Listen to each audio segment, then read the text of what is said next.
And now, broadcasting live from Las Vegas, the Snake Sports Talk Show with Jake Silva starts now. All right, ladies and gentlemen, it is that week, and it is that time of year again. Happy football week to all of you here on the Snake Sports Talk Show with Chase and myself, wherever and however you may be watching and listening. Thanks for making us a part of your lovely evening. We are ready. The stage is set. Tomorrow night, Friday night, and Sunday and Monday. Chase, I can't get enough of just these matchups this week, man, and especially with the NFL season, there is so many storylines to really kind of get into. And, of course, to kick it off with tomorrow night's home opener, raising up the banner yet again for a second straight year. Yes, Michael sir. Yards of KC Sports Report is going to be joining us. I mean, Chase, how are we feeling tonight, man? Dude, I am super excited. I am not just happy that pro football is back, but we got college that started last week. Yep. Ohio State beat the crap out of Akron.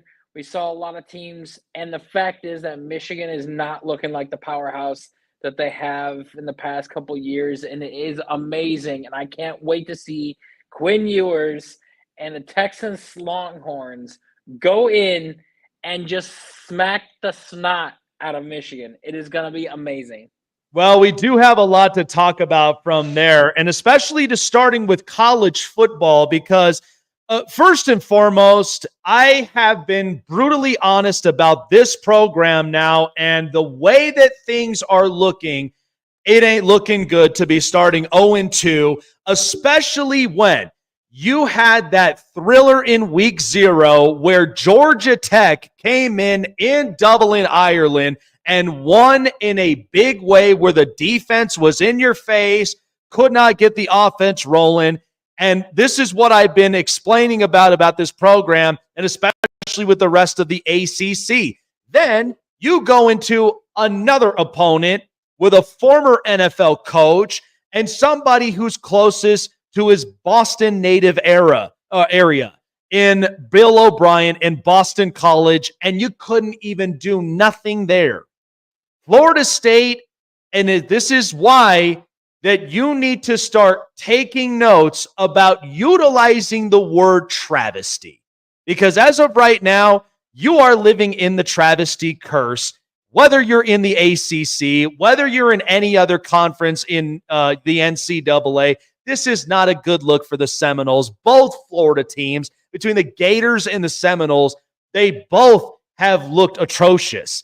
But Florida State, this has been their wake-up call. The entirety of the ACC, as you look at from Duke to Clemson to multiple other programs, it is not even close to the competitive stature that what the SEC, the Big Ten, and the Big 12 are giving you.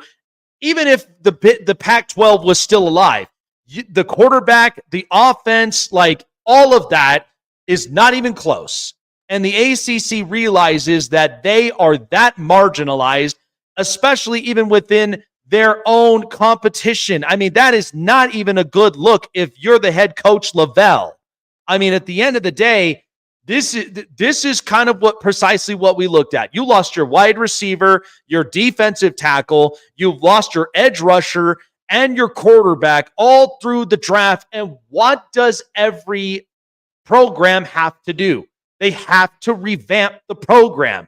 Yes, you go and get DJ Uiagalelei, but to be honest with you, he ain't even looking like that kind of quarterback. I've watched Nico at Tennessee literally lights out, throwing the ball, scoring touchdowns. I've watched Miller Moss in that thriller against LSU, and we got ourselves a prime classic. If you ain't even making this game well worth being close enough, or even making it a competition, whether defense or offensively, then you're not even going to be showing up into the playoffs. And by the way, after an 0-2 start, you ain't even in the AP polls, which is kind of the wake-up call. And like I said, everybody felt for Florida State last year. And yeah, there were arguments that were made that they were the undefeated team. yeah, Jordan Travis goes down. They looked marginalized. And then by the time you met Georgia after the travesty comment, you got boat raced by a high score. And that was where the wake-up call to Florida State came around. This is precisely why you have to end up revamping your program, your recruiting process, everything all involved. I mean, we're getting people that honestly, like, look, I know it's video game matters, but everybody's all experiencing what it's like to be a part of a program when you're playing college football 25. And at the end, you experience everything. You experience, recruitments. You experience about, your performances in the classroom, all the rest of it, and you're in the seats of the head coach. He's got a lot to think about. Florida State, I didn't like I honestly have not liked the start, but I'm not surprised. I'm not surprised by how things started with them, but this is a wake-up call, and you better figure it out soon before everybody else starts boat racing you, including a lot of the programs that are within your conference. You got to be better than that. So the NFL season is kicking off tomorrow night with the home opener. Of course, you got to bring out the red carpet. Taylor Swift, encore concert, raise the banner, Patrick Mahomes, Andy Reid, Travis Kelce. It is all there. And so joining us to really get a preview of what things are going to look like. And I got to say, a side note, I am very excited to starting a new opportunity as well for me personally, being a part of the Roundtable Sports. So joining us, Michael D'Arcia, KC Sports Report.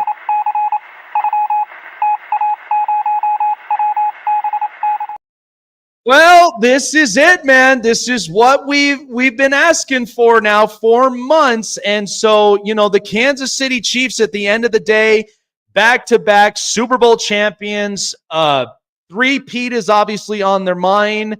I mean, this is going to be a heck of a wild night come Thursday night, right? Oh, yeah, and I'll actually be there tomorrow. I work for the Kansas City Chiefs, so I am going to be there for the banner drop. We did this exact same thing just last year, but since you won another one to go back-to-back, I only expect it to get bigger and bigger. And, like you said, the Chiefs are on a quest to three-peat, and you can't do that unless you start off the season strong. And tomorrow night, the opposing team in the way is the Baltimore Ravens. It's going to be a great game. I mean, an AFC Championship game rematch, the banner's dropping. Everybody in the NFL world is going to be watching that game very closely because of the teams that are playing in it. And so I think that this is just a great way to start off the season.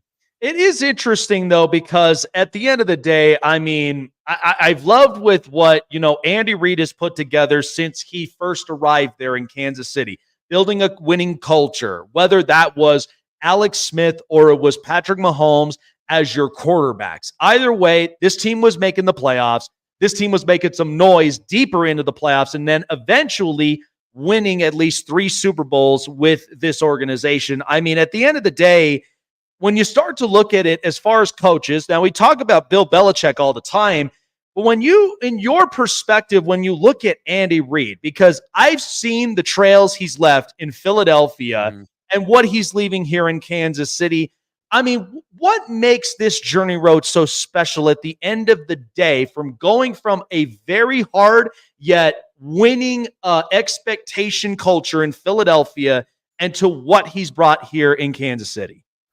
I think the thing that's worth noting is that Andy Reid's having all of this success, but back in 2019, when Patrick Mahomes was kind of breaking onto the scene and the Chiefs were really pushing for a title, the narrative around Andy Reid was that he couldn't win the big game. He went from he could not win a big game to having 3 Super Bowl championships in the blink of an eye. So, you really like to see that because Andy Reid is one of the guys that, everybody around the NFL loves because he's just a player's coach and he's very easy to root for. But people forget that the narrative around him a couple years ago was that he could not win the big game. And it's so interesting to see how quickly things can change. And you mentioned his Philly roots. I think it means so much more that he's finally having that success because he went 20 years coaching without having any, Super Bowl championship under his belt. He made it there, but he always, that always eluded him. And so now he, has 3 of them under his belt. He works so hard and, it's like 20 years of coaching culminating into, being in the right place at the right time with Patrick Mahomes as quarterback. And the two are quite literally the dynamic duo. Together, they are just something that I don't think we've ever seen in NFL history before. Yeah, no, and that's where I think initially, and yeah, the three-peat is in fact the objective that's on the back of their minds. That I think, honestly, if this were to happen, I think you kind of have to make that case as far as being the most successful head coach, at least in this era, compared to what we've seen in the 20-year reigning dynasty that, the New England Patriots have been carrying on for so long with 6 Super Bowls up on their belt. I think you got to make a case as far as making a legacy of its own to winning 4 of those potentially, and for the fastest to even do it, at least in this century. Well, I think that, if we're talking about the greatest coaches ever, Bill Belichick is great. I'm not trying to argue that. He is probably the greatest coach in NFL history. But if you look at what Andy Reid has done in multiple systems, Bill Belichick could not do that. Before Tom Brady, he wasn't a bad coach, but he wasn't the Bill Belichick that we know right now. And so I think that what Andy Reid has been able to do with multiple quarterbacks, and he had Alex Smith in this team in the playoffs every year. So if you can take that body of work and put it with Patrick Mahomes, I mean, we're talking about who is a great coach. And Andy Reid has done it so long with multiple franchises in so many different pieces. Once Tom Brady left New England, the Patriots weren't good. And part of that was everybody was getting older, and Bill Belichick kind of packed it in at that point. But I really think there's an argument to be made that Andy Reid has coached better for longer, and he's going to continue to coach at a high level as long as he has Patrick Mahomes. Yeah, and then initially, when you're lucky enough to have at least a quarterback with that much success, and at the same time, I mean, getting into this whole thing, Patrick Mahomes, he has had a series of facing against adversities. The fact that he didn't have the greatest wide receiving core, but that didn't stop him from making everything work. And then not to mention having a capable duo in Travis Kelce. I mean, yeah, people will go back and say, well, Tyreek Hill was the special type of player that Patrick Mahomes loves throwing deep downfield to. Yeah, you win 1 Super Bowl, but then past that, you win 2 more without him. So, when you explain the DNA of Patrick Mahomes, I mean, he is just in a class of his own. There's nobody else, at least to the stature of his talent and his mentality, that could honestly stand above him. He's a winner. At the end of the day, Patrick Mahomes is a winner. And I know a lot of people will try to make the talent comparison with Aaron Rodgers. The big difference between Patrick Mahomes and Aaron Rodgers is Patrick Mahomes shows up in big games and he wins those big games. Aaron Rodgers kind of, falters in the big moment. And I think that, what we see out of Mahomes on a yearly basis in the playoffs is Jordan-esque. Like that Chiefs team last year, I've covered many Chiefs teams. That Chiefs team last year was not that good. The defense was great, but that offense was really bad. They left a lot to be desired in terms of the wide receiver core. They led the NFL in drop passes. And what I was thinking last year is that, okay, this is a down year for the Chiefs. They can kind of regroup a little bit. They're still going to make the playoffs, but they just might not have what it takes to win the Super Bowl, and that's okay. But they still found a way to run the table and get there and beat San Francisco, a team that on paper they should not have beat. And so it really just shows you that as long as you have 15, he's the X factor. The rest of the stuff will just fall into place. As long as you have the best player on the planet, it'll be okay. And so I think that just speaks to the level of talent that Patrick Mahomes has to elevate the guys around him. Because, I mean, they should not have won last year. I will say that firsthand. They should not have made it to the Super Bowl, and they definitely shouldn't have won it. But Patrick Mahomes somehow, some way, led a team full of, I want to say scrubs offensively outside of Travis Kelce and Pacheco to winning a championship, which is remarkable. Yeah. And like I said, I mean, with the adversity and all the rest of it, and just working with what the cards are dealt with, I think is more than impressive. So here we go. This is where the season starts. And initially, you've been through this before, I'm sure, with covering the team as close as you have. Targets are all on the Chiefs' back. Yeah. And everybody wants to be better than what the Chiefs are. You saw the Texans loading up. You see the Ravens you're coming into at least tomorrow night, where They only ran the ball 6 times and then were abysmal after that. And there's so much of the story narratives that, because I think everybody is saying they want to copy the identity that the Chiefs have. But I think into your case, in your defense, this is not something that is very easy to replicate, is it? No. I mean, the thing that you have to get is the best quarterback on the planet, and not just, the best quarterback in the game, maybe a generational talent at the position. Somebody who has all the intangibles, the talent. Like Lamar Jackson's got a lot of talent, but we've seen in the playoffs, he doesn't have the most important intangible, and that's just being a winner. Like Lamar Jackson in the playoffs has not been a good quarterback. He has not shown up when his team needed him the most, and Patrick Mahomes has done the complete opposite. He shows up in the big moments. And so while all these other teams are trying to gear up to beat the Chiefs, you don't have the coaching staff that the Chiefs do, and you don't have Patrick Mahomes. And so while you can try to put as much talent on your roster to field a team to beat the Chiefs, they haven't really been beaten that many times in the last 5 years. Joe Burrow did it, and Tom Brady did it in the Super Bowl. That was it. Mahomes' floor has been an overtime loss in an AFC championship game. That is what we've seen with 15 as quarterback. So that's the bar, and he has just surpassed it so many times. So to replicate what the Chiefs have, I mean, you can't really do it. I think the only way to beat the Chiefs is by trying to come up with something new and coming up with your own style of football. Because if you try to play the Chiefs style of football, you can't. You cannot play it better than the team that has done it at the highest level over the last 5 seasons. Yeah, it's nearly impossible to replicate a success that, the Chiefs have been able to, build upon with a strong culture and with the strong-minded guys. I mean, yeah, you think about some of them that go through personal stuff, but yet at the same time, they come in, they work, and they do whatever they can to basically contribute to the successes that the Chiefs have built for years. So one last thing before we really get into this is so the competitions now have started to heat up, and this is kind of something you expect in the AFC. I mean, the fact that, Josh Allen and the Bills, he's without his receivers, but you can't count Josh Allen out as far as trying to work with what he has at this moment and still inch his way into the playoffs. In the AFC West, in this particular situation, and me living in Denver, I'm hearing all the hype about Bo Nix and with Sean Payton finding his guy. I don't throw my fandom out there, but as a Charger fan, I love the culture that Jim Harbaugh is putting together. So now you bring in a tougher-minded coach now to really square up against Andy Reid and that Chiefs kingdom. And then there's the Antonio Pierce effect, where he's got the attitude, the Raider mentality in the defense last year, giving up only 17 points per opponent is something impressive.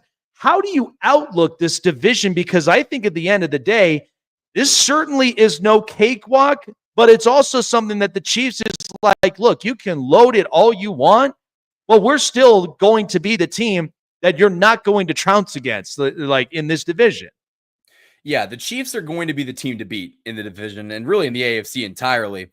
But, like you said, the AFC West has gotten a lot better. They've made moves to gear up to beat the Chiefs. Now, my only rebuttal is that those moves might look great on paper, but until they translate to actual wins, it all looks nice, but it actually doesn't do anything. Because, how many times have I heard that Sean Payton is this great coach that can lead his team through anything? And we have really not had a lot of trouble against the Broncos as of late. I know we lost last year, but up until that point, we hadn't lost to them since like 2015. So we haven't really had a ton of, struggle in the division, but they have gotten a lot better. You mentioned Harbaugh. The Chargers are going to be a lot better than they were last year. Injuries really got the best of them. I think the Broncos have something cooking with Bo Nix, and, maybe he's able to lead that team to, 9-10 wins. And the Raiders are kind of a basket case. I'm not really sure what to expect from them. I think they've got an interesting coach who's vocal, but, that might not lead to many wins, at the end of the day. So I still think it's the Chiefs division to lose, and I still think they are the team to beat. And listen, they're going to have to go through us. And I think that the Chiefs are very well aware of that fact. And I don't think they were very happy with losing a couple divisional games last year. And so I expect them to bounce back and really try to, go 5-1 or maybe even 6-0 if they can.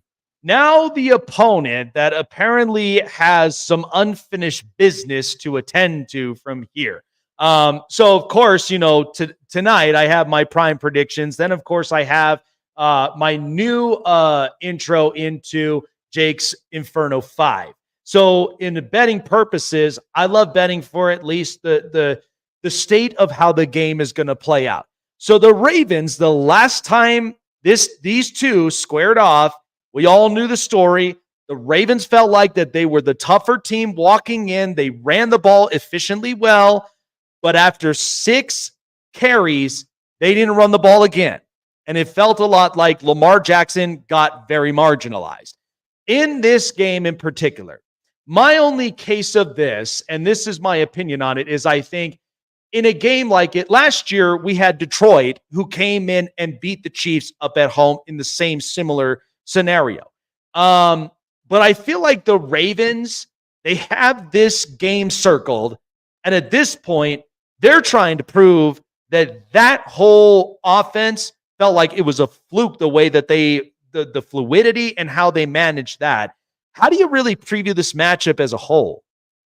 It's interesting because I think that there is a chance that the Ravens try to correct last year's mistakes by running the ball a lot more. I mean, they ran it 6 times in that AFC Championship game, and that's not good enough to beat Kansas City. And they just went out and they signed Derrick Henry, who, by the end of his career is probably a Hall of Fame running back. So I think that they are definitely, gearing up to beat the Chiefs, and they're going to come into this game motivated. Listen, this is an AFC Championship game rematch. These two teams always play each other very tightly. The Chiefs have had a lot of success against Baltimore. Mahomes started off his career against Lamar going 3-0.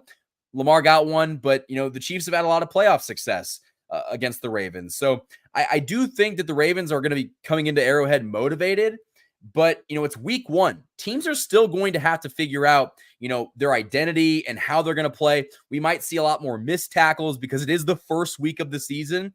So it might be in the Ravens' best interest to run the ball, but I really think that's the only way that the Ravens have a chance to win. Derrick Henry's going to have 15 to 20 carries and get at least $120 to $150 if they want to win this game. If it's a pure pass off, Mahomes is not going to lose to Lamar Jackson. Lamar Jackson cannot beat Mahomes with his arm.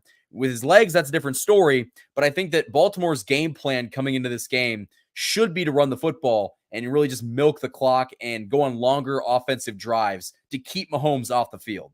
And with all of that, because I like I said, I'm going to be tuning into that tomorrow night because I just feel like number one, NFL's back, man. Like we've been waiting for months for this. So to watch a gridiron matchup, and this is why NFL is so king with their viewership, because they put together the schedules.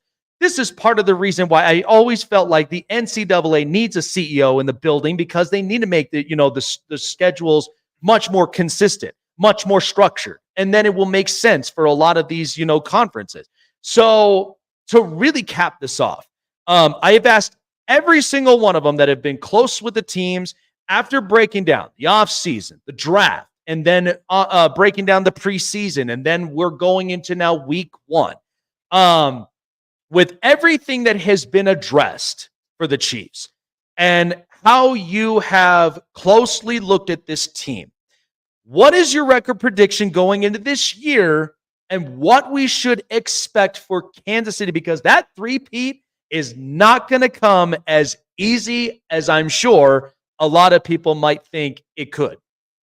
Oh, yeah. I mean, it's going to be a grind. Last year, the Chiefs went 11-6, and that was the worst Mahomes has done in his entire career. I think the Chiefs take a step forward this year in the regular season. I don't think they're going to mess around as much. Mess around like they were messing around last year. I think they're going to have it together earlier on in the year. I initially picked the Chiefs going 14-3. I know that's a lofty goal, but I think that Kansas City is really going to be there both offensively and defensively to start the year. And I will say that I think the floor for this team is 12-5.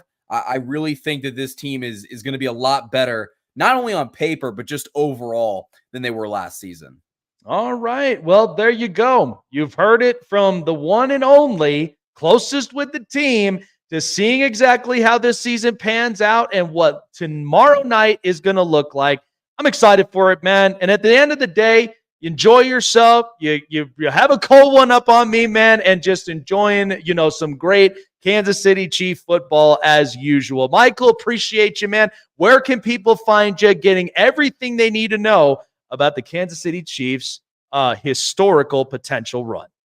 You guys can find me on YouTube at KC Sports Report. It's right there. And then Instagram, KC_Sports Report, and Twitter at KC Sports Report. Jake, I appreciate you for letting me on.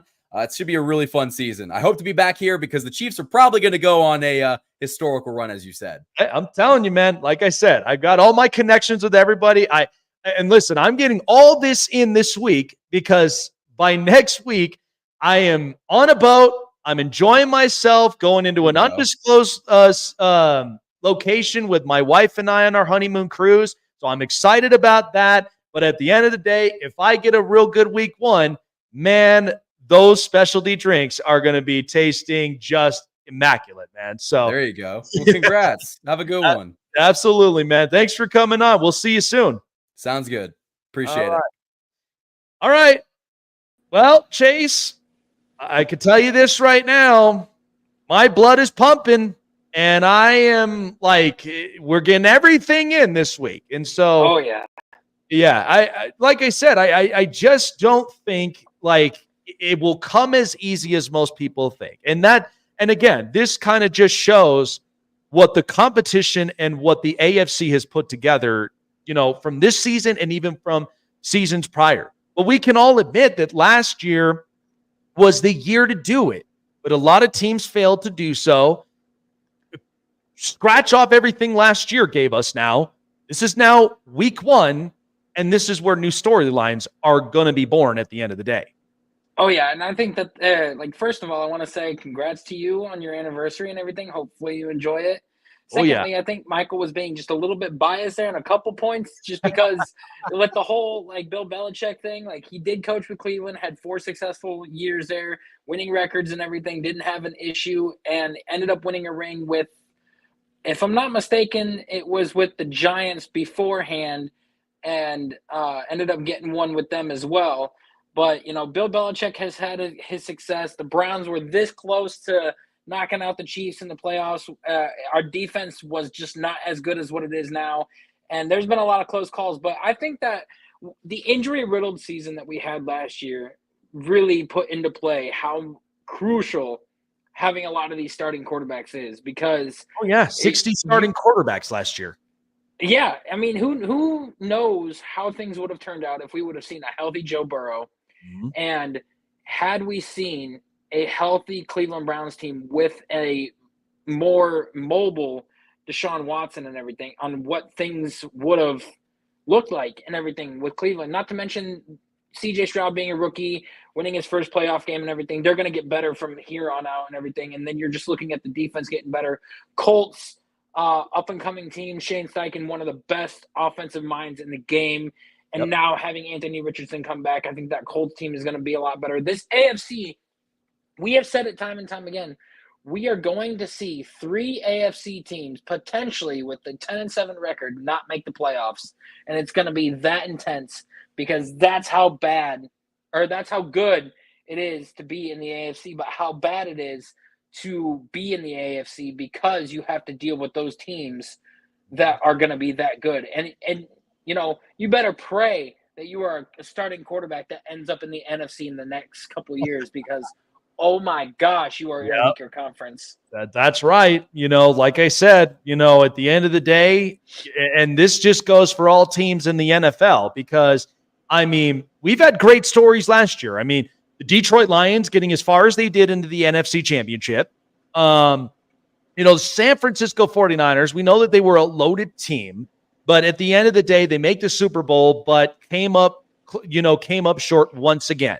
But the other thing of it is that there are teams that are reemerging, and this is what you and I talked about with the breakdown of the divisions and breaking down our playoff teams, because I do believe that the teams that were there's such a thing. You could go from worst to potentially first in some of these teams, and some that are the opposite. So I just think with everything we got in, the strength of the schedule, free agency, the draft, and preseason performances to lead up to the big stage like this, now it's game on. I mean, there's what a great way to start the season. I love it. Oh, I cannot man. wait. And like the Chiefs get the spotlight every year because it's rightfully deserved to open up the season. And we are going to see Juju Smith-Schuster, Xavier Worthy, Rashee Rice, Isaiah Pacheco, and Travis Kelce to open up the season. And I guarantee you they've got plays made up for Xavier Worthy right off the bat. Oh, yeah, man. There's going to be a lot in store. And Thursday night is going to be an amazing night, all through and through. I cannot wait for it. We're ready for it. The NFL season is officially upon us.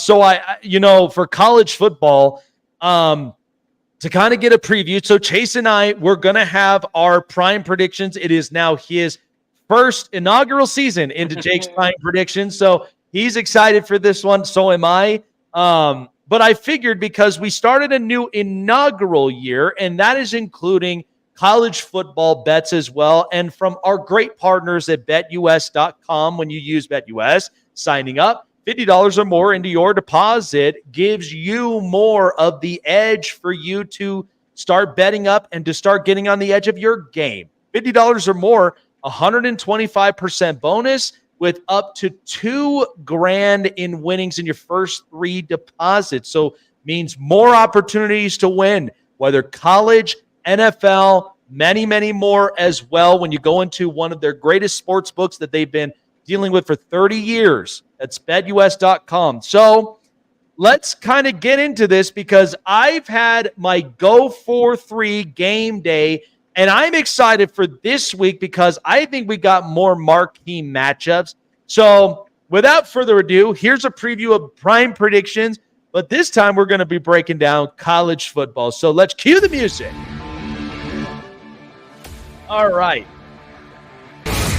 Tennessee at NC State.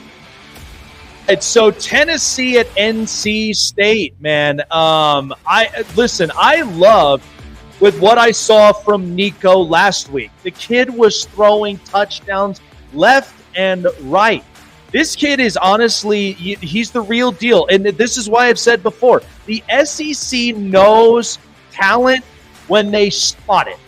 And for Tennessee, they have a very good offense, and this is yet another quarterback from going from Hendon Hooker to Joe Milton and now to Nico. This kid's unbelievable. I think Tennessee's offense is very overpowering. I like with what NC State has done with their program, but I think when Tennessee is walking into enemy territory, with the way that they've been coaching and the way that high-powering offense had played last week, I think Tennessee, I'll take the -7 here, and I will go with a final score of Tennessee 38, NC State 20. Yeah, I agree with you on Nico there.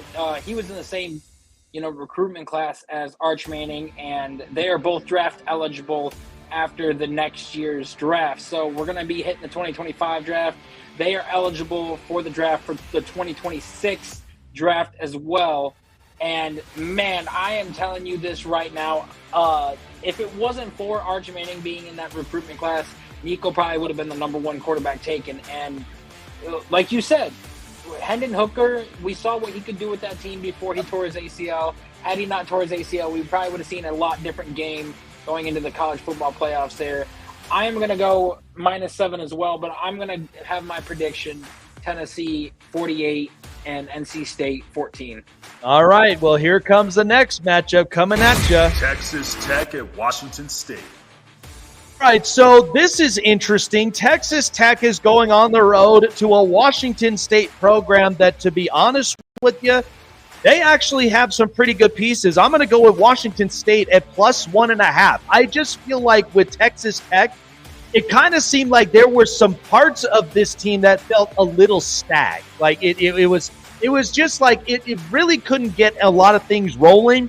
So I think Texas Tech going in against Washington State, they have a very good defense. It's underrated. I mean, when you got Jaden Hicks in last year as a very good shutdown corner, they've built up upon that. So I think Washington State, they know the competition that they're going up against them.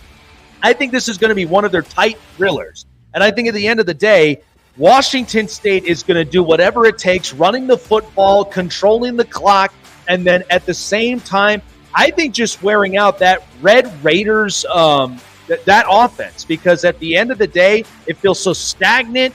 I'm not sure. I'm a little bit afraid of what Texas Tech is going to end up getting into with that offense. I'll take this game with Washington State's plus 1.5, and I'll take them to win 24-23 at home against the Red Raiders.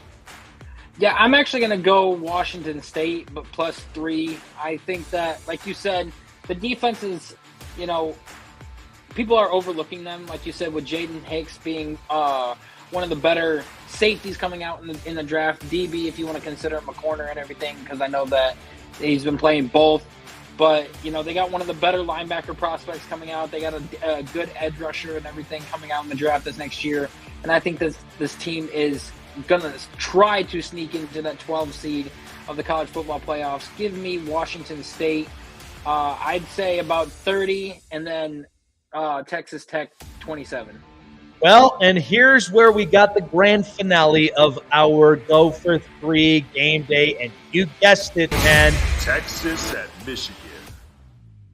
Love this. So, oh man. So here's what's great about this, okay? Because these are two marquee matchups between Steve Sarkisian and Sharon Moore in that Michigan defense and Texas's overpowering offense with Quinn Ewers and with Isaiah Bond. But here's the difference, though. If you told me that Texas at home, I would have taken Texas and them to cover as the favorite. But being in Ann Arbor in Michigan, that's a packed house, and that is going to be loud. I'm going to take Michigan at plus 7 for the points. Wow. I do believe that Texas will win the game because I think we just got USC and LSU as a thriller in the week 1. I think we're going to get another thriller in Texas and Michigan, and this is what's so grand about this. So because Texas's offense and what Sark has been able to do well, and with Isaiah Bond, I mean, yeah, that was a cupcake game at the end of the day. But you're going on the road to Ann Arbor, and you think that's going to be an easy cakewalk with Sharon Moore with that defensive mentality? You must be sadly mistaken, especially when I got Will Johnson there having a great year, and I think he will definitely be that sleeper as a great defensive player at the end of the year. But Michigan, man, I just don't see that being a walk in the park. I will take Texas to still win, but with that plus 7 in Ann Arbor for Michigan, I will take the coverage on that. Texas wins in a thriller against the Wolverines, 27-23. Now, here's the thing. I was telling people that if we had Texas last year with Xavier Worthy and Adonai Mitchell, and then you had Jordan Brooks and everything, but with the torn ACL, you had CJ Baxter filling in.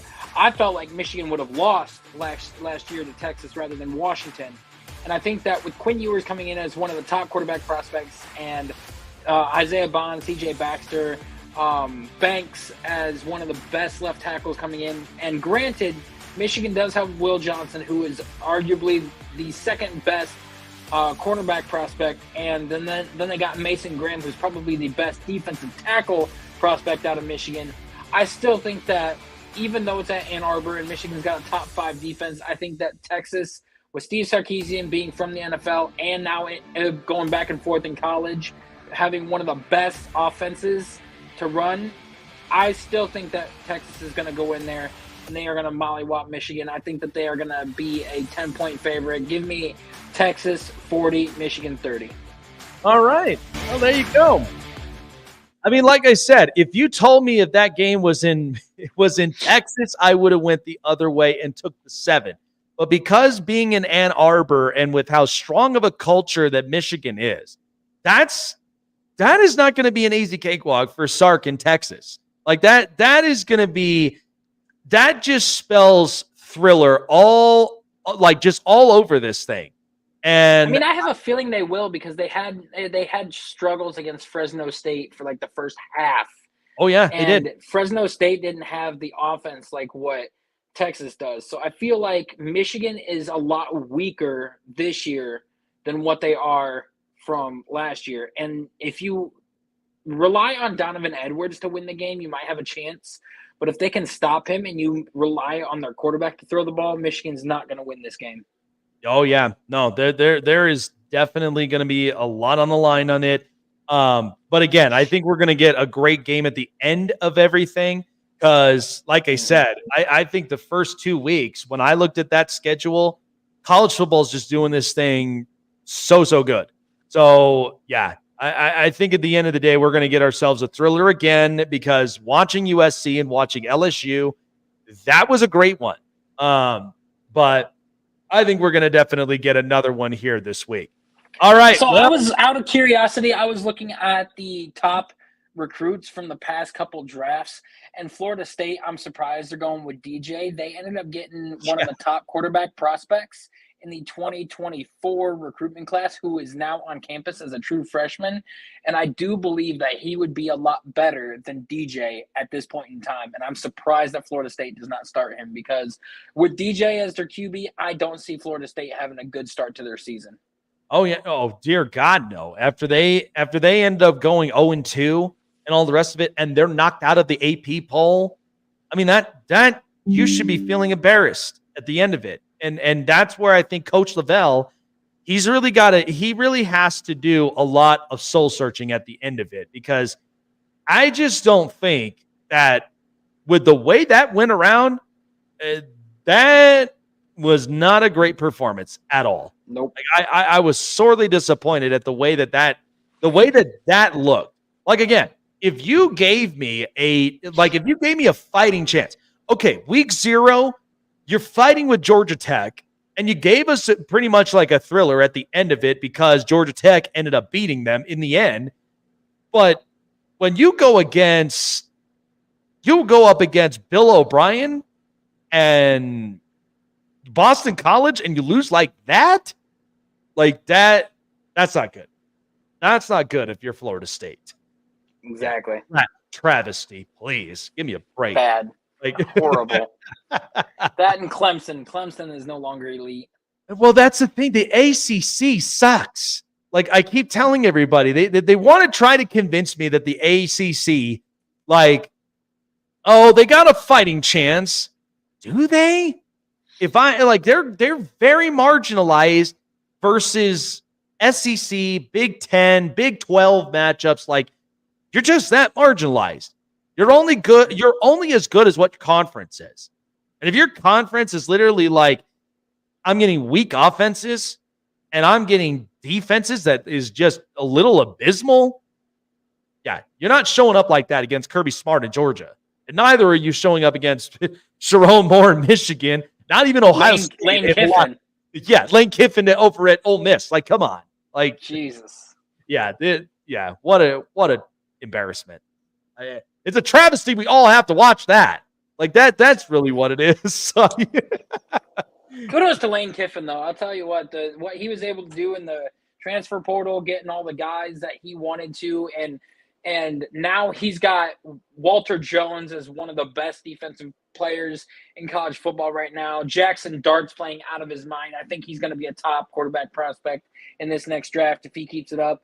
And just there's so many guys out there that you are looking at early, even though it's been week 1, you still got guys like Dylan Gabriel, Cam Ward, Jackson Dart, Quinn Ewers that you're going to be paying attention to as this thing starts heating up week after week after week. Somebody's going to have to lose. And that Dylan Raiola kid is amazing. Isn't he? Once we come back from break, I've got a story to tell you about Chef Zay from TikTok. All right, man. Yeah, because Chef Zay, he's real good, man. And that's what I'm saying. I've been trying to get him up and onto the show. He's another one that we got to cover on all this stuff. But oh yeah. Well, all right, folks. Well, like I said, college football with our college football Go for 3 game day is all brought to you in part by BetUS with $50 or more into your deposit. And that also includes 125% bonus with up to $2,000 for you guys to win when you look at some of the best sportsbook expertise and all that you need to know for the up-and-coming college football season. Because I'm locked in. And thanks to our partners at BetUS, I was gifted the free copy of College Football 25. Rated E for everyone on all of your consoles, whatever you play. Right? There's a lot. It's the most realistic college football game. And in 10 years later in the making, it's the most realistic college football setting game that you will ever enjoy. Just just pull up a chair, play on, and game on. Rated E for everyone. BetUS.com, where the game begins. Gambling problem? Call the local number in your state. Seek therapy and help that you need to. Don't overgamble your life savings. We want you to have fun, but we don't want you to overspend. Because that's the best part about BetUS is that it's all here for you to enjoy the excitement, not the game, not to get overloaded. But check out BetUS for yourself. BetUS, where the game begins. Want to find your seat for the event of your choice but can't get one that fits your desire or your budget? Well, my friends, SeatGeek has you covered. SeatGeek is the official sponsor of the Snake Sports Talk Show. With a list of over hundreds of events to choose from, SeatGeek will assure you that you won't miss your seat with the amazing view of your choice at the most affordable price. Whether it's looking for your best seat in the house of your favorite sports team, finding live concerts that get you closer to your favorite artist, or enjoying your spot at your favorite live shows, comedies, and more, SeatGeek has it all just for you. Go online to SeatGeek.com or download the app on your mobile device through Google Play and the App Store. And as a special offer before checkout, use promo code SNAKESPORTS and save yourself $20 off of your purchase of your first ticket and experience why SeatGeek is the most trusted ticketing app for your next event. Remember, that's SeatGeek.com and download the app on your phone with promo code SNAKESPORTS for $20 off and find your seat with SeatGeek.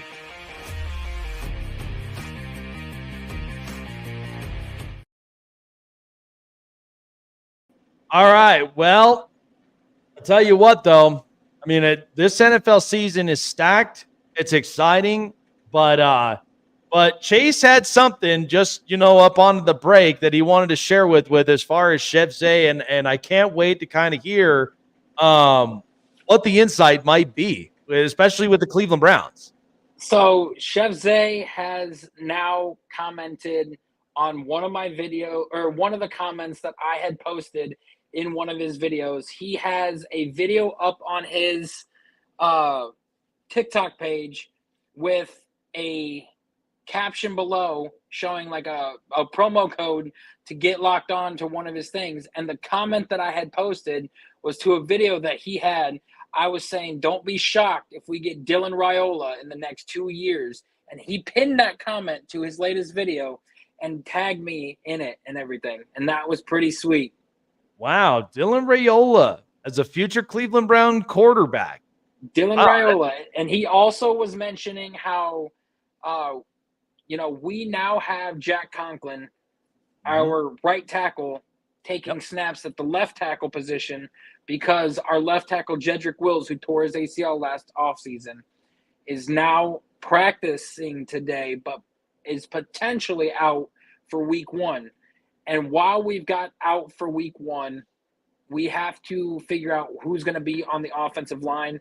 More than likely, it's going to be DeJuan Jones on that right side against Micah Parsons, while you've got Jack Conklin, an all-pro right tackle, on the left side against DeMarcus Lawrence. And it's going to be an interesting matchup, to say the least, because Jack Conklin has not played left tackle since his college days back at Michigan State. And now we're going to have to see it against one of the better defenses in the NFL this week. And another comment that was just said from Deshaun Watson himself is he still believes that he is that elite player that we have seen from the Houston Texans. Oh, well, I mean, I'll believe it when I see it, man. I mean, that's initially what it is, because, I mean, we could say what we want to say about a lot of this stuff, but, at the end of the day, there's no excuses. So at this point, I do believe that, like, I do believe if we get a better Deshaun Watson than what last year gave us, which again, I sincerely thought it was a distracted year.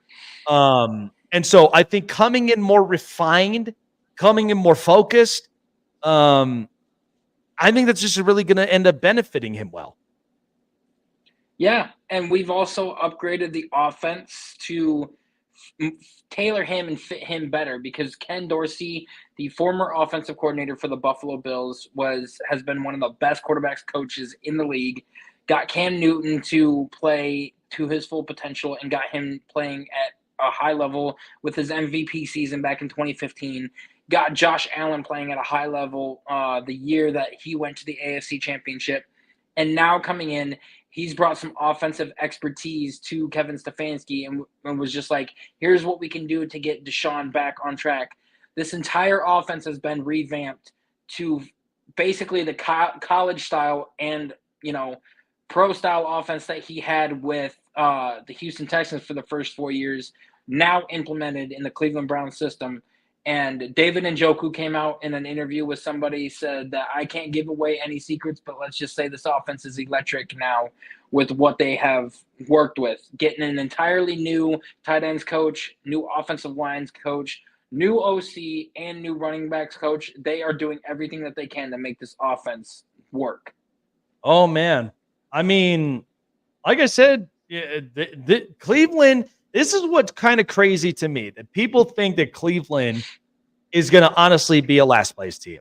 I disagree. Yep. I think at the end of the day, saying that. Yeah, I just think at the end of the day, like, the thing is that, what Kevin Stefanski's done. I mean, he's put together a team with almost literally nothing, and has still managed to make this team something, at least with 11 wins.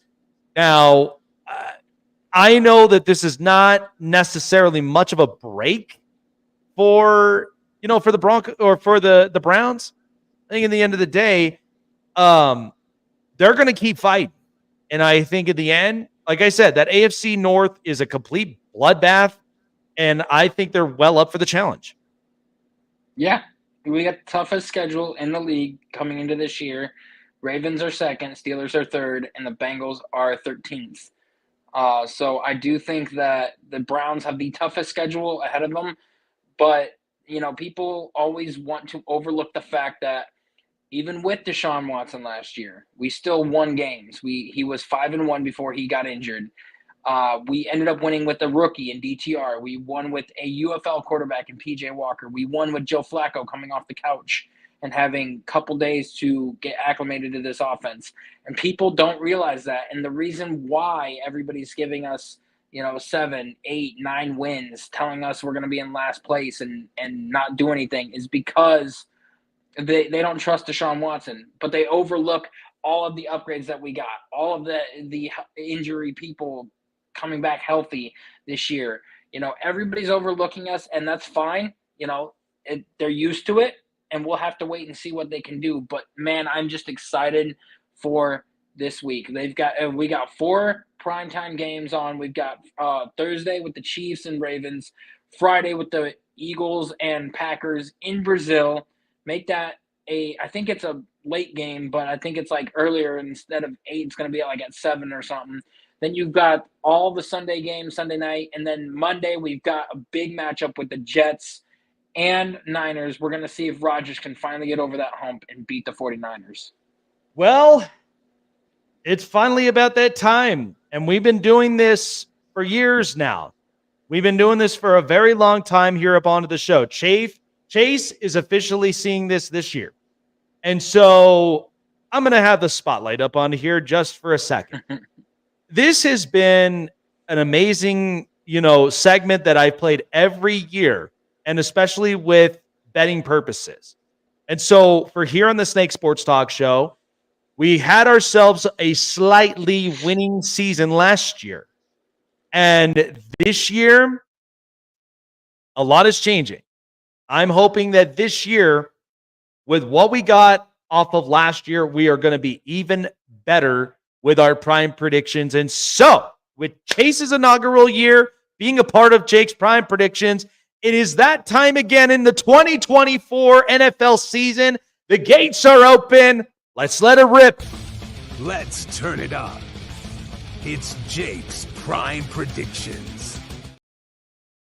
All right, folks, here we go.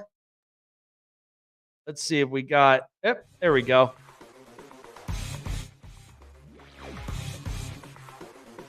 All right, so we got our first matchup of the night. Ravens and Chiefs. So, a lot is happening here in Kansas City. Of course, raising the banner for the second straight year. I am going to play a little spoiler for this one because here's the thing. Red carpet, Patrick Mahomes, Andy Reid, Travis Kelce. A little encore from the one and only Taylor Swift. This team is honestly going to look distracted. I'm going to take the Baltimore Ravens at +3. Listen, the Ravens had this game circled as a revenge game because they ran the ball 6 times last time in the AFC Championship game. They do not want to end up going through that again. And the Ravens, with Lamar Jackson, as I've said, he's the quarterback that barely loses. Okay, and he's winning 75% of his games. And Kansas City last year against the Detroit Lions, what a thriller that it was in week 1, but usually week 1s are always unpredictable. I think with John Harbaugh, without a defensive coordinator now, a new one after Mike McDonald took a different job, no Patrick Queen, no Geno Stone, I think the Ravens, they never back down from a fight. That has always been Baltimore's IQ. I'm going to take the Ravens to win here, and I will take a final score, 24-23. Packers at Eagles. The Sao Paulo game in Brazil. And hopefully a lot of people are not going to wear a bunch of green. But you know what the only green I see is that money line, baby. I'm going to take the Philadelphia Eagles here at -3 on the road in Brazil. Listen, the Packers, they ended up buying into Jordan Love. He's got a big stacked contract now. But I do believe that when quarterbacks get the big bag, they become pressurized. They don't look like themselves. It's usually always the weight of the contract. Now, Jalen Hurts has 2 new coordinators. And he's also got a new number 3 receiver in Jahan Dotson. Nick Sirianni has to make this team work because last year they were on a 10-1 roll and then they collapsed terribly, miserably, I should say. So the Philadelphia Eagles know that there is a lot on the line for this season in the NFC East and even for the NFC with their opponents in the San Francisco 49ers and multiple teams that could shoot for the NFC title game. The Eagles have a lot on their mind. But I think the Eagles on the road in Sao Paulo, I think this will be a fun game to watch at the end of the day. But I'm going to take the Philadelphia Eagles to win this game against the Green Bay Packers. And I'll take a final score of 28-23. Jaguars and Dolphins. This is an interesting game because at the end of the day, you know, the Jags, they're trying to rebound back from what last year gave them. They looked like a tire fire at the end of the year. But I think in this game against the Miami Dolphins and a similar situation with Tua, I'm going to take the Jaguars +3. The only reason of this is because that I just feel like this is kind of a wonky game.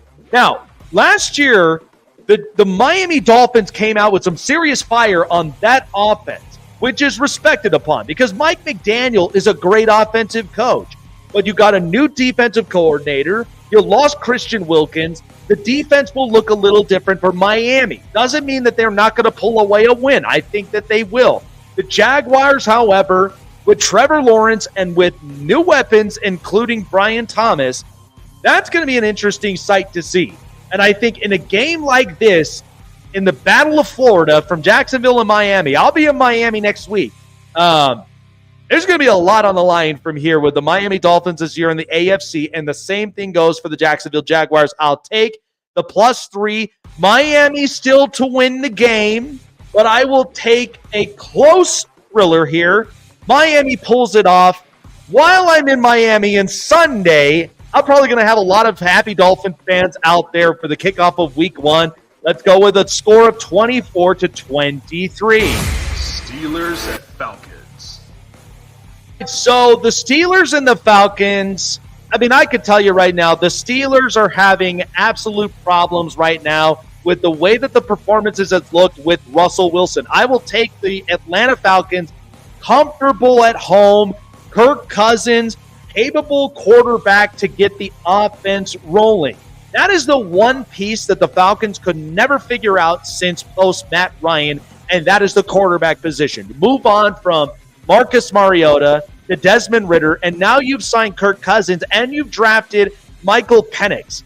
People thought that was the most terrible pick, not until you ended up adding Matt Judon and you get Justin Simmons.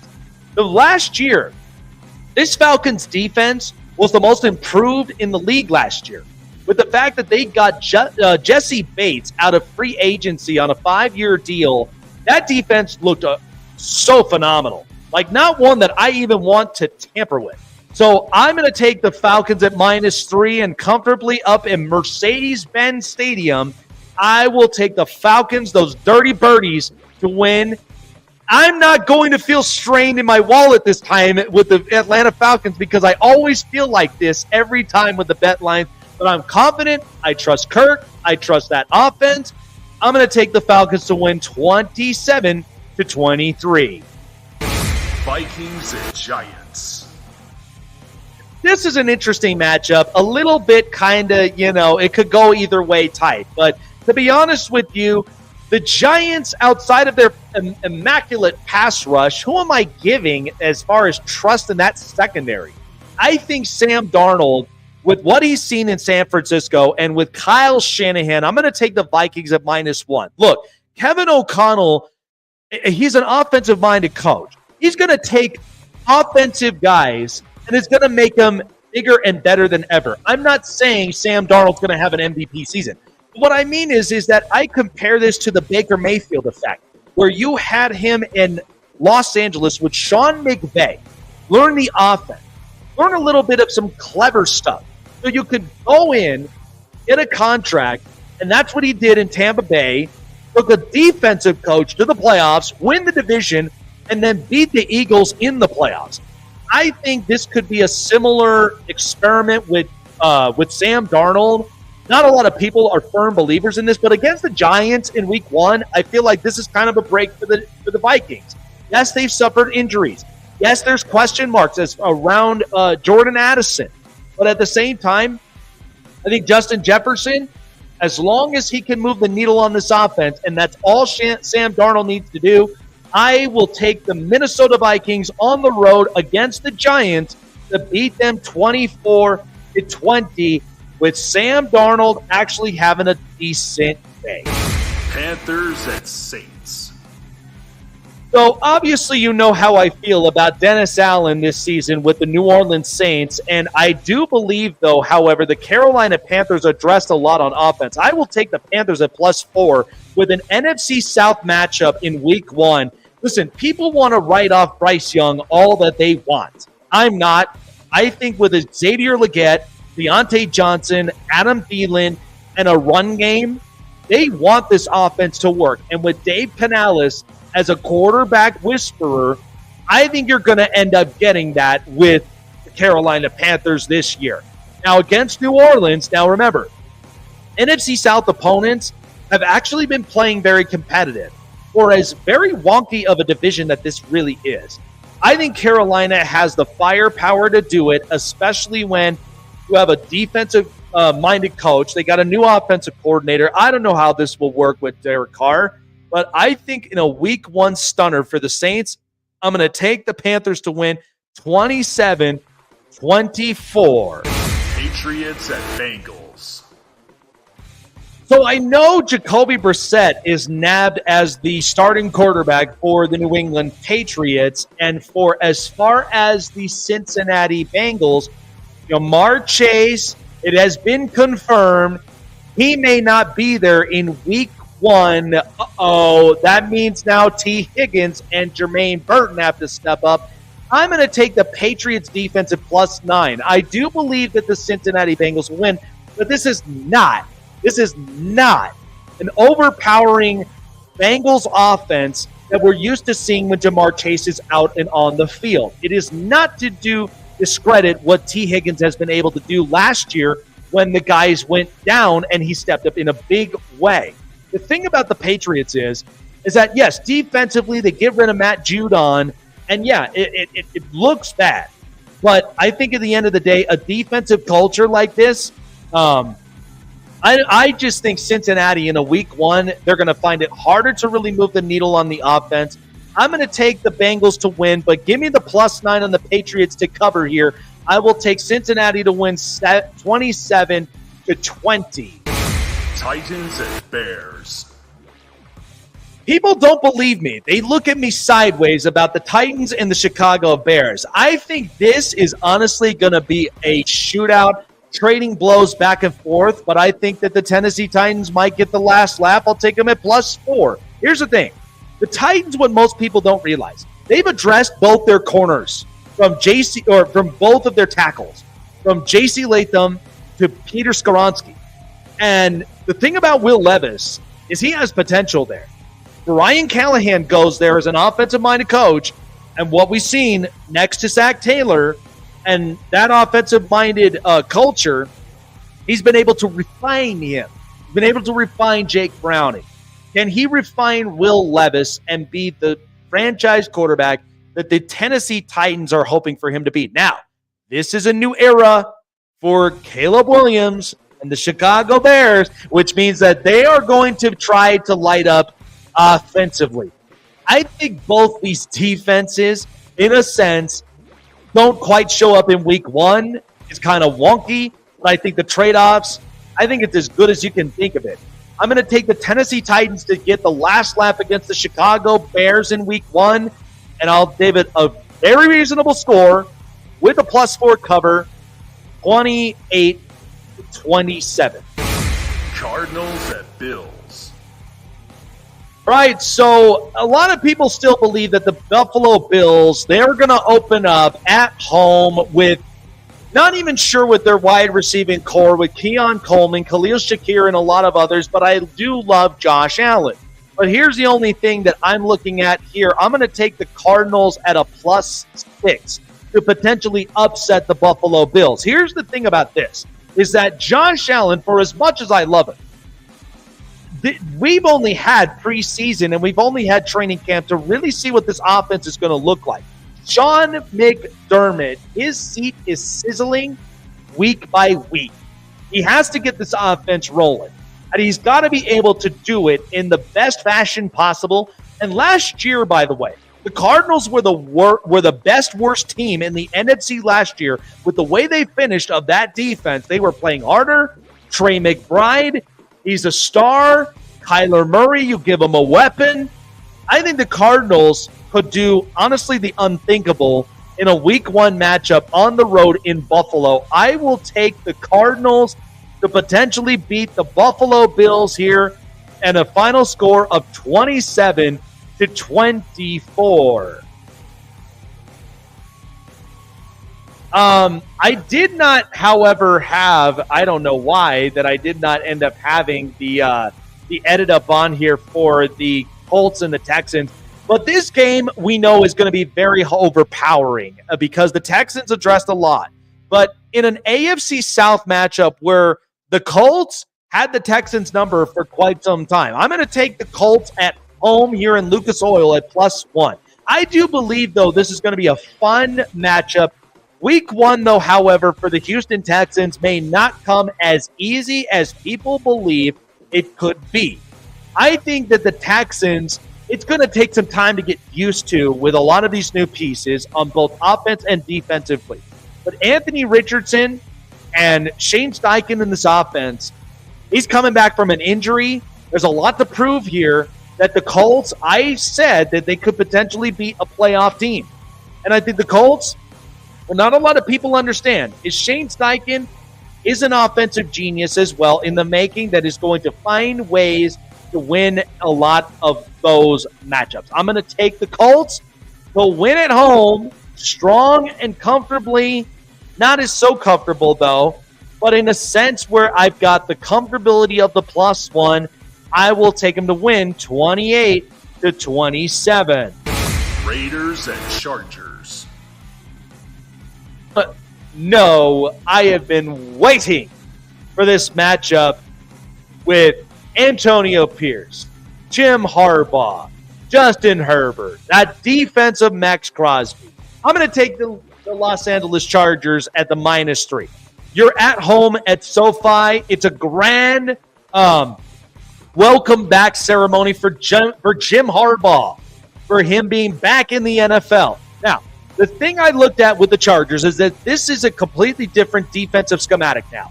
With Jesse Minter in the preseason in 3 preseason games, they have only been giving up the opponents only about 10 to 11 points per game. I know it's preseason, but the fact of the matter is that this is something that Jesse Minter was able to do very quickly than what Brandon Staley has been trying to do for 3 years. So the days of charging, I feel like, could be over for them. Now, I do feel like with Gardner Minshew and with that Raiders offense, it will be a little bit questionable. But Marcus Epps, Trayvon Merrick, and with Christian Wilkins and Max Crosby, that defense is going to play a lot of trench warfare. And I think that the Chargers are up for the challenge. I'm going to take the Chargers to win at home in a rivalry matchup. Give me the final score, 27-23. Commanders and Buccaneers.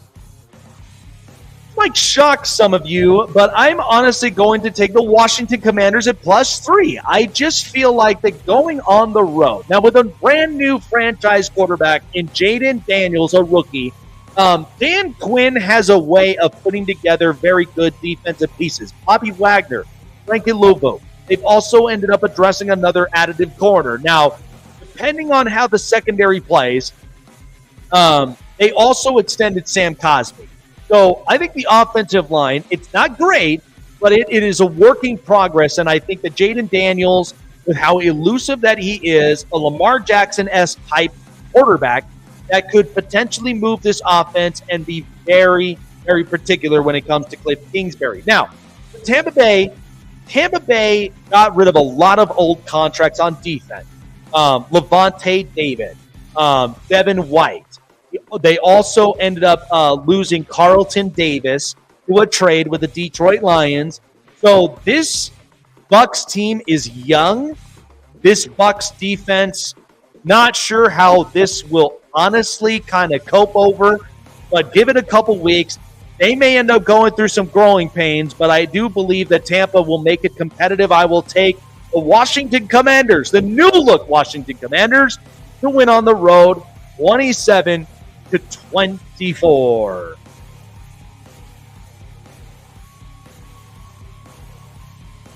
Geez, I must not have at least another one of these. All right, so the Broncos, however, hallelujah. I live in Denver, and I'm hearing all the good stuff about Bo Nix. And you know what? He's making a believer out of me. And I love Oregon, and I love Dan Lanning. And I'm going to take the Denver Broncos at +6. Here's the understanding point about this. Rookie coaches, I have to see with where they step into in an unpredictable week one. I love Mike McDonald, but it's unpredictable for a Seattle team that they changed an offensive coordinator, they move on from Shane Waldron going to Chicago, and they get Ryan Groove. Now, they do have Geno Smith, but ultimately they also ended up addressing and getting Sam Howell, which honestly, I think Sam Howell, somewhere down in the season, mark my words, I think will end up becoming the starting quarterback for potentially the remainder of the season. But defensively, love Reek Woolen. I love Devin Witherspoon. But I think the Broncos and what Sean Payton has been able to put together with Jaleel McLaughlin and multiple others, offense was not the problem for Denver. I mean, Sean Payton was able to figure out offense pretty quickly. It just didn't have the right playmaker and quarterback. But defensively, they look a little different. Pat Surtain's got his bag. I'm going to take the Broncos to win here with a +6, and I think they go on the road. This will be a fun matchup. Watching Bo Nix perform, I think the Broncos end up winning this one in a fun one, 27-23.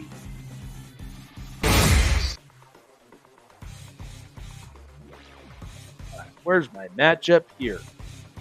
There it is. Cowboys at Browns. So this, of course, is making Chase smile because we know facing against the Dallas Cowboys, who were a top 5 offense, not this time because the fact of, losing a bunch of pieces on defense, and then CeeDee Lamb gets the big payday. Yes. But Dak hasn't gotten his contract. Neither has Micah Parsons. But when you are in dog pound territory, expect Myles Garrett to come up and feast. I'm going to take the Browns at -1. Here's the thing about the Cleveland Browns. Offensively, without any quarterback, that team went 11-6. And not to mention, too, Jerome Ford is starting out week 1 as a starting running back until Nick Chubb comes back. But Jerome Ford, I thought, was an efficient runner. I also do believe that now bringing in Jerry Jeudy, another weapon to potentially Deshaun Watson's arsenal, this is what it needs to be. It needs to be a solid kicking in the arse for Deshaun Watson to get going. And I think having the offensive pieces, the offensive line, the defense as itself, which is the most attractive in this AFC North, I mean, the Browns at home, that's going to be tough for Dallas to really kind of come into and make potential plays. I think at the end of it, with how weak that run game room is for the Dallas Cowboys, expect the Cowboys to be Dak reliant this year. I've been saying it. There's going to be games where Dak is probably going to end up having to throw 50-plus times a game. I'm not joking. And when he does that, the Cowboys don't have a winning record. Okay? So that's where they're going to become very Dak reliant. And if you stop that run game, they'll be very marginalized, and I feel like Myles Garrett is going to piss them off on that offensive side of the ball. I will take the Cleveland Browns to win at home, 28-24. Rams and Lions. The first Sunday night game, and boy, we got a rematch of the Rams at the Lions. I'm going to take the Los Angeles Rams at +3.5. The only thing about this, in the last time these two met, because they both looked very efficient, the only difference of it was you lost Tyler Higbee in an injury in a game where I think, honestly, when he went for that lower injury, I was brutal. And I think at the end of it, the Rams showed a lot of fight in them. And that was a great game. The Lions deserved to win that one for as hard as they played. But the Rams this year, which a lot of people, the same stuff. There's no Aaron Donald. The defense sucks. Really? They've addressed 2 for the price of 1 in Jared Verse and in Braden Fisk, which means it's going to be a collective defense with Byron Young and with multiple others. Yes, they've lost Ernest Jones, but you know what? They're not crying. They're not burying their head in the sand. They've addressed the secondary, by the way, with Cameron Curl, with Cameron Kitchens. There is a lot to really like about this Rams defense that most people don't think. You're going to go ahead and disrespect them? I'll take your stocks. I'll buy into the Rams, and I think they got that one kid, Whittington, as a number 3. Give me the Rams here in this game. I think it'll be a very good thriller in Motown, but I do believe the Rams get the last laugh. They get the payback that they wanted against the Lions on Sunday night, and I'm going to give them a score with the +3.5, 28-27. Jets and 49ers. All right, red carpet. NorCal kid comes into San Francisco on a Monday night. You better cross your fingers that he lasts for more than 4 plays. All right? I think this will be interesting to watch at the end of the night because the Niners, the noise, Brandon Ayuk and Trent Williams, they said, shut it. We've got the contracts. The contract's done. No more noise. Time to play football. But at the end of the day, I think the Jets are going to make it competitive. I'll take it a +3.5. The 49ers have been dealing with a lot of this noise. I do believe that they will win this game. But as far as all that noise, something tells me that they might be distracted. But at the end of the day, the Jets defense, very, very overpowering. Robert Saleh has to make this team work at the end of this season. Because if he doesn't, he's going to be out of job. And potentially if Aaron Rodgers, if he doesn't even, snap out of his Aaron Rodgers and arrogance, he's going to be out of a job too. But I think ultimately they've addressed a couple pieces. They add in Mike Williams. They add in Malachi Corley. And with a really good offensive weapon in Garrett Wilson, this Jets team is going to make it very, very fun to watch on a Monday Night Football. You couldn't have asked for a better matchup than the NorCal kid having to go into NorCal turf and have to play up against the San Francisco 49ers. I'm going to take the Niners to win, but with as distraction and as noise and how Brock Purdy is honestly going to end up playing with that kind of adversity and fresh off of a Super Bowl, give me the Niners to win with a +3.5 of the Jets. I'll take the Niners to win 23-21. All right. There you go. My predictions, man, I'm on fire this year. Like, I'm not joking around. This is the first of the week. It's unpredictable, but you know what? Nothing's unpredictable when it comes to having a mind that literally is just feasting on everything this week and then going and enjoying a lot of the cocktails overseas. Hell yeah. And when you get back and when we do our first show again, we'll do the 5 W's game, the who, what, when, where, and why. Because it'll be after week 1, we'll get to see what everything is, and then I will ask the questions that everybody's going to be wanting to know about the week 1 performances and everything. So just be prepared for that when we come back. Oh yeah, man. Like I said, taking at least that week off, and like I said, I came back from camping to refresh my mind, get me NFL ready. This is going to be fun. And at the end of the day, I will have my prime predictions posted because we do potentially come back Friday night. And, I might have a short window. So it would be better to end up posting up the week 2 matchups when I have the opportunity to do so. But at the end of the day, this is going to be a fun week 1, man. This is what we asked. This is what we wanted. You had some interesting matchups, that you kind of think otherwise that might be a coin flip, right? Yeah, I did. And, you'll have to tell me the team since I don't have the paper in front of me and everything. But starting off with the Thursday night game tomorrow, I'm going to go with the Kansas City Chiefs to win that game. You cannot bet against Patrick Mahomes. It is kind of like the Tom Brady New England Patriots. You cannot bet against Brady to lose that game because you will lose 9 times out of 10 all of your money if you do bet against that. So I am going with the Kansas City Chiefs to beat the Baltimore Ravens in Kansas City again for the second time since the playoffs, because Lamar Jackson's only beaten Patrick Mahomes once in the regular season. We had a year last year where the Lions came in and beat them without Chris Jones because he was fighting for a contract. You got a much better offense this year that you're looking for. The defense, not much has really changed except for L'Jarius Sneed. And I think that defensive line is going to be dominant again for the Kansas City Chiefs. So you're going to be looking at trying to smother Derrick Henry and then stop Lamar Jackson in the back half. Steve Spagnuolo is a fantastic defensive coordinator, one of the best in the league. I got the Chiefs winning probably 23-20. All right. Moving on to the Friday night game with the Eagles and Packers. I'm going to go right along with you again. I'm picking the Eagles to win this game. I do think that Kellen Moore is, one of the better offensive coordinators in this league. Pairing him up with that offense that the Eagles got, like you said, getting Jahan Dotson in there, Saquon Barkley coming in, and not to mention you still have A.J. Brown and Devontae Smith and trying to get the best out of Jalen Hurts. I've heard nothing but good things from that locker room. about how that offense is being ran, and you've got a lot of people excited for how that offense is going to be and that team is going to be. So give me the Eagles 27-13 for that matchup. What is the next game going down in order? So the next game we have is the Jags and the Dolphins.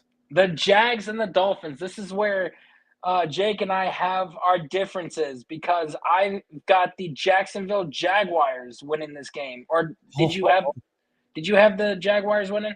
I had the Dolphins winning that one, but I took the Jags to cover with that +3. So I've got the Jacksonville Jaguars to win, and you've got a healthy Trevor Lawrence coming back with a much better offense with Gabe Davis and Brian Thomas Jr., who is a receiver that is going to spread the field on the outside. That is what they tried doing with Calvin Ridley last year. It failed because he is more of a slot guy than an outside guy. Brian Thomas Jr. arguably could have been the third best wide receiver taken in this past draft, and you are going to see that against there. I think everybody's underestimating the Jags, underestimating Trevor Lawrence, and underestimating Doug Peterson. I've got the Jags pulling out this win 24-22 with All the right. Jags. Next we got matchup. the Steelers and the Falcons. I got the Falcons to come out and win this one over the Steelers. I've actually got the Steelers only scoring 10 points in this game because that Falcons defense is so smothering. They were a top 10 defensive unit last year. You've upgraded with a lot of pieces like Justin Simmons, Matthew Judon, and then you also signed A.J. Terrell to an extension, and you've got an offensive coordinator coming over from the Rams who was the quarterback's coach and calling the plays, and he's going to open up Bijan Robinson, going to get the best out of Kyle Pitts, and the defensive-minded head coach coming in Raheem Morris that's going to make that defense smother them. I've got the Falcons winning 30-10 in this matchup. All right. Patriots and the Bengals. The Patriots and Bengals. If it was Drake May, I'd probably give it a little bit closer matchup, but Jamar Chase suited up for the Cincinnati Bengals today at practice, full gear, is ready to go week 1. He is going to play from what I've been hearing around the league and the sources that I have as well. So with Jamar Chase and T. Higgins and Joe Burrow fully healthy, look for the Bengals to score massive amounts of points because that defense is nowhere near what it used to be, especially with Matthew Judon gone. I've got the Bengals winning 41-12 in that matchup. Oh, God, Lord, they're going to end up opening up the floodgates. All right, I like it. Vikings, Giants. Vikings, Giants. I do have the Giants as the worst team in the league this year, right there with the New England Patriots. I do think Brian Daboll is a fantastic coach, and I don't think that if they fail this year, it's not on him.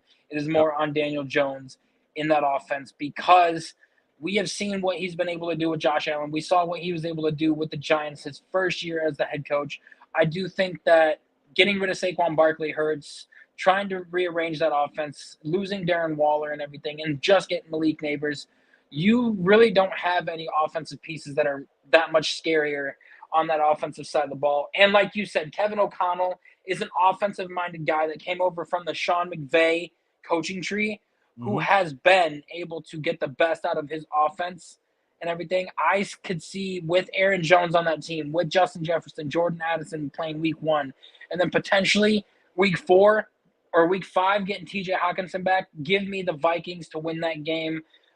It'll be a close matchup. It'll be probably 17-14 for that matchup.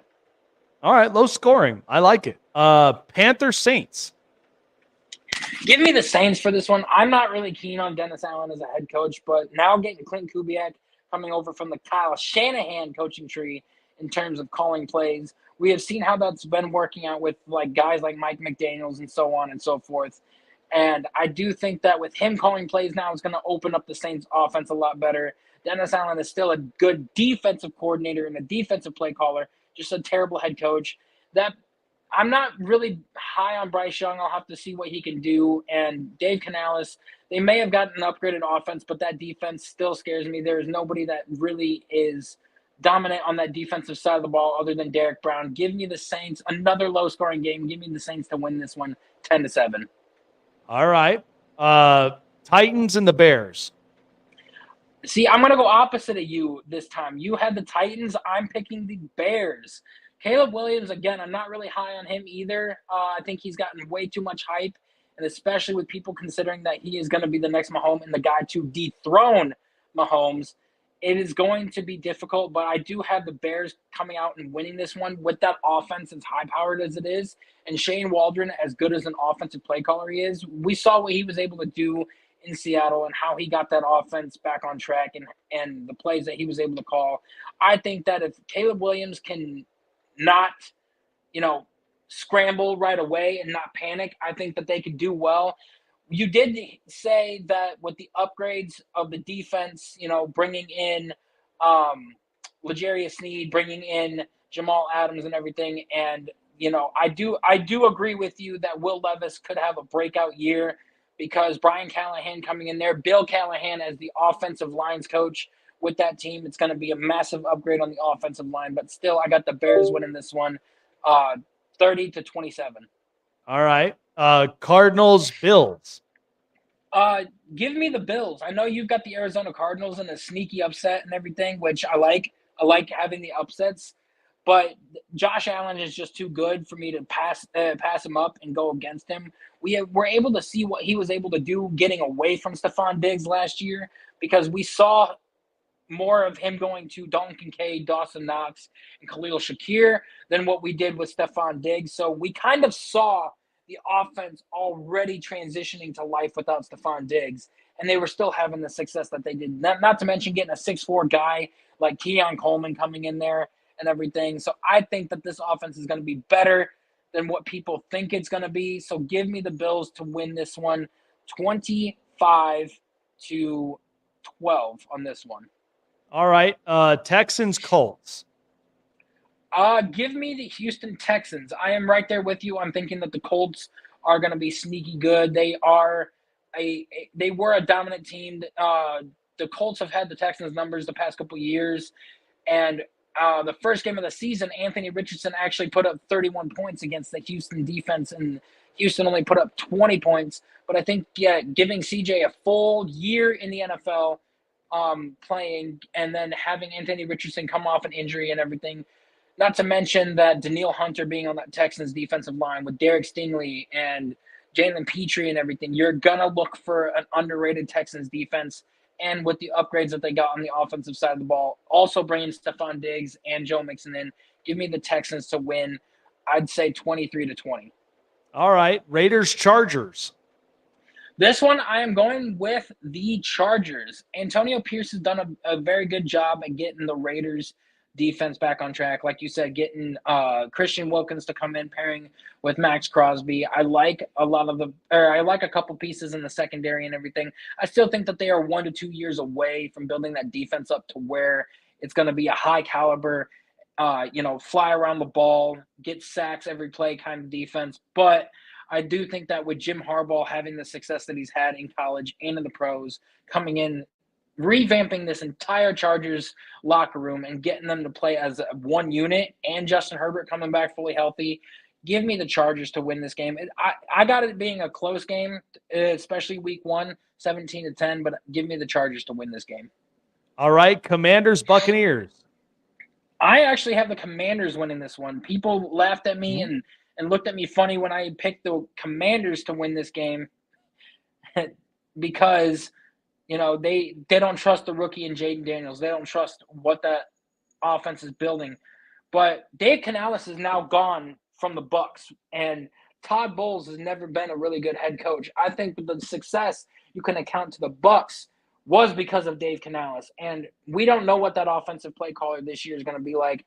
And we have seen Cliff Kingsbury, what he's been able to do with that offense in the preseason, and the story of Jaden Daniels switching the play up at the line against the Jets because of something that he saw.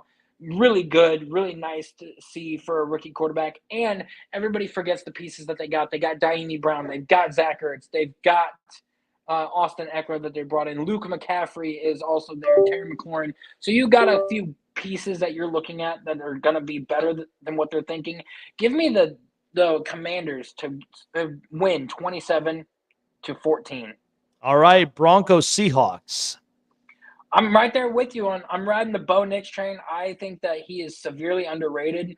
People will say that he's overrated, overhyped. I actually saw like going from Auburn to Oregon and then being able to do what he was doing in Oregon just showed me all I needed to see. And then also seeing him preseason, yeah, it's preseason, but going up against the number ones, I think he played pretty well. And Mike McDonald is going to have to, get used to the way that teams play in the NFL. Give me the Broncos to win 20-17 for this one.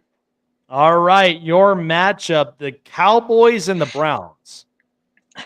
I do think that the Browns are going to pull out this win, not only because it's at home and they had an 8-1 home ratio last year, but because you look at the weaknesses that the Cowboys have. They got a rookie left tackle going up against Myles Garrett, and then you've got CeeDee Lamb being guarded by Denzel Ward, one of the better corners in the league. We got one of the best secondaries in the league as well. You got JOK, who's going to blitz up the middle. A guy who can plug the holes, and you got an aging Ezekiel Elliott, aging Dalvin Cook. Who knows what they're going to be capable of? Dak is going to have to rely on his arm and everything, and I think we're going to be in the backfield more times than not. Give me the Browns to actually win 33-20 for this game. All right. Rams, Lions. Give me the Rams to win this game. I think I picked them in my predictions. I'm not 100% sure. I can't remember exactly, but give me the Rams to win this one. I think it's going to be a sneaky game to, pay attention to and everything because of – or no, I think it was the Lions. I can't remember who I picked for my sheet. I do know that I had one of them, and if it was the Lions, I had a good reason. But if it's the Rams – I might, if it was the Lions, I'm going to switch up my pick and go with the Rams. Being fully healthy, being with Sean McVay and everything, having that offense without Tyler Higbee, but having Cooper Kupp fully healthy and back, and Matthew Stafford being fully healthy to start the season. Give me the Rams to win this one. I think I picked the Lions because it was at Detroit. If it's at Detroit, I'm going with the Lions, but I think this will be a very close game. Same score that they had in the playoff victory. It's going to be 24-23. All right. And then finally, the Jets and the 49ers. Give me the Jets to win this game. I know that everybody's hating on Aaron Rodgers right now. They don't think that he is going to have the success that he had in the past. And they are saying that, he's not building, or like he doesn't have a lot of chemistry. A lot of the guys don't like him and whatnot. I think with guys like Malachi Corley, Mike Williams coming back, playing week one, he's going to be out there in the field. You got Tyron Smith coming in, playing left tackle. Breece Hall's fully healthy. And not to mention, you got Troy Fautanu that you drafted in the draft to play the right tackle position. And give me Aaron Rodgers to light it up on the field, tear up that 49ers defense. And I see the Jets winning this game 23-19. We got the Monsters Inc. score. Oof. All right. Well, we've gotten other outside voices as well, predicting up some of these matchups. But yeah, this is going to be fun. Your first inaugural year in the Prime Predictions, so gotta feel good about those picks, man. Because like I said, every week is going to be different. Now, of course, I have my inaugural my, Browns out, Mike. Sorry for interrupting. Don't count the Browns out, Mike. I'll tell you